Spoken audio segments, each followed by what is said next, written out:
Hello, welcome to my very first video review. Not sure how these are going to go, but I'll give them a shot. Might as well try at least. So, I'm going to cover Date a Lot episode 3 and 4 in this short review.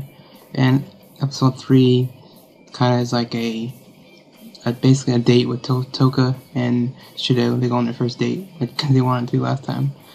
In episode 2, because TOHKA was kind of bugging them about the entire time.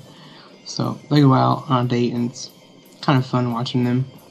Basically, the date consists of TOHKA like eating food, more food, and even more food on this entire date. So it's kind of funny watching them two together like that.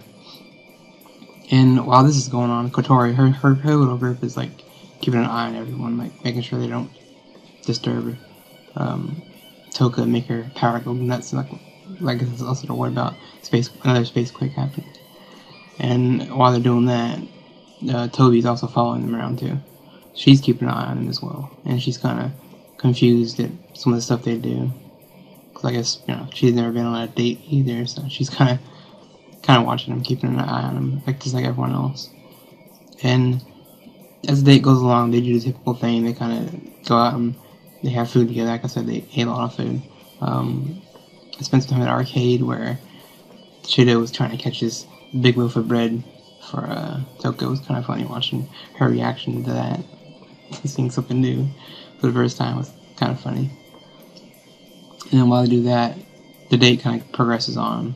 They do a little festival thing because Kotori's group kind of sets it up a little fast for them. And then on the date, afterwards, they kind of are together alone, and Toby's kind of off in the distance on that kind of cliffside with her rifle, and she's just watching the two of them make sure nothing bad happens. And just as they're about, I'm not gonna do anything bad, Toby gets an order from her, I guess her commander, and she's ordered to take TOHKA out, basically snipe her.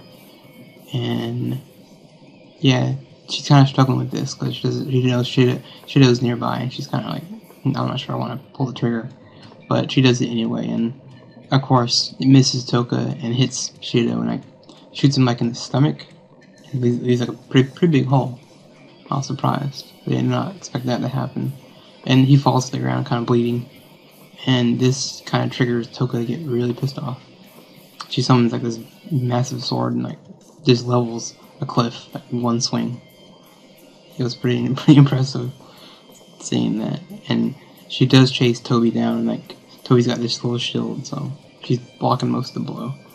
And for some reason, but before that, TOHKA kind of threw her jacket off and landed on Shido. And somehow he healed. I'm not sure how, but he healed and he jumped. I guess he jumped. I don't know how he did that either. And TOHKA caught him. And I guess Toby got away during that. She ran off, I thought. Or escaped. And as they're together holding each other, I guess Shido kind of kisses her. And her armor kind of falls off. She calms down. I'm not sure what they're trying to say with the main guy, how he came back to life. Is he a human? I'm not sure anymore. I'm starting to think he might be a spirit, like TOHKA and all the other girls. Which would make for an interesting story if he's not from this world, he's not human. Because I know he's not related to Kotori, so they're not telling us something. And the random stuff of this episode, I guess the date stuff was kind of fun watching someone like TOHKA, who's we see in episode 1, this serious person doesn't open up to anyone. And this episode, she kind of turned into this kind of moe blob character. It was nice. It was kind of interesting watching that. And yeah, they also TOHKA. She eats so much freaking food. I think she's a bottomless pit, to be honest with you. But yeah, it's episode 3.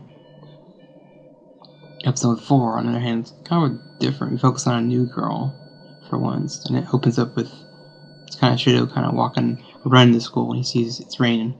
So he sees this shrine. He sees this little girl drop out of nowhere and kind of fall down. He kind of stares at her for a minute, not realizing it's a spirit, and kind of figure runs off afterwards. And we go to the school, and of course, typical cliche anime thing, TOHKA transferred into this school, so they go to school together. So her and Toby kind of butt heads because they both want to get close to Shido, but they don't like each other, so they gotta get over that eventually.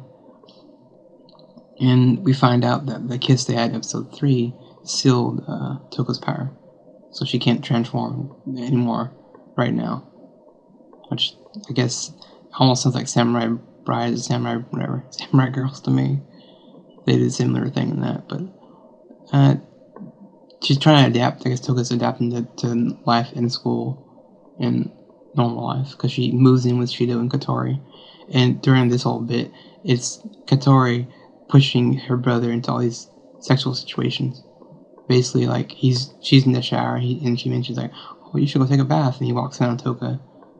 Again, more anime harem crap. And yeah, so it's like 2-3 minutes of this happening back and forth, where it's like he's in the bath and she walks in on him. Yeah, it's kind of funny. I did laugh. And Katori's just eating it up. She thinks this is the most funnest thing she's ever seen, or fun thing, whatever. And another day at school, next day, a space quake happens, which pushes Shido to leave the school again, and he leaves TOHKA there because she has no power, so there's no reason for her to be there. I'm helping him this time. And during that, the new girl, I call her Rabbit Girl for now, she is being attacked by the Mechalize people, and she runs off to this warehouse, or I guess I don't know, some building. It's where she's trying to hide, and of course Shido gets there, and he's trying to befriend her, or ask her on a date, and just like, okay, I guess she's a spirit, so it is his job. But yeah, so he's there trying to calm her down. They kind of talk a little bit, but he knows something really random about that girl. She has this little rabbit puppet, and she's using that to communicate to him. Which I was wondering, does she have a split personality? Is the rabbit really her? I don't know what's going on with that, but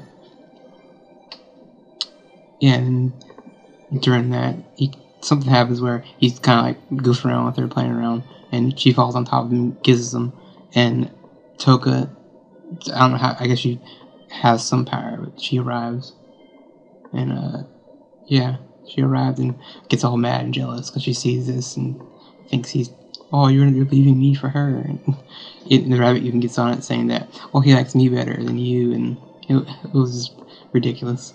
I didn't like that, but it is what it is. It's fine. And during this, TOHKA kind of grabs the puppet off her and gets mad. She thinks the puppet's real, and she's talking to it. And the little girl gets she's like, give it back to me, please. She keeps doing that a couple of minutes, and eventually she gets mad and summons this massive rabbit out of the ground, who uses, I guess, ice ability. If you've seen the opening, you've seen this rabbit like 4 times now since episode 4. So that pops out of the ground, and she kind of makes her escape because she's worried about the people that she thinks are trying to kill her, so she runs off. And that's pretty much episode 4. They did reveal that TOHKA kind of has some power, so maybe his kiss didn't seal all of it, but it could be an emotional thing since she was angry or jealous or whatever you want to call that. For this episode, the random stuff was like at the school they had the 2 girls, TOHKA and Toby, were kind of fighting over who could feed the main guy cookies. So that was kind of dumb, but whatever. And then they had some fan service. This is the harem series. It's a bit bound to happen. And the last note is the little rabbit puppet thing. I kind of like how she talked. It was kind of funny. And if you watched Mondaiji last season, it's the same voice actress who played Kurosagi. Yeah, Kurosagi. And I think she also does the ending song. So it's be interesting to look up for that. Well, this has been my, like I said, first video review. I'm not sure if I'm gonna keep them up or not, but we'll see. Anyway, that's been me for these 2 episodes. Catch you later.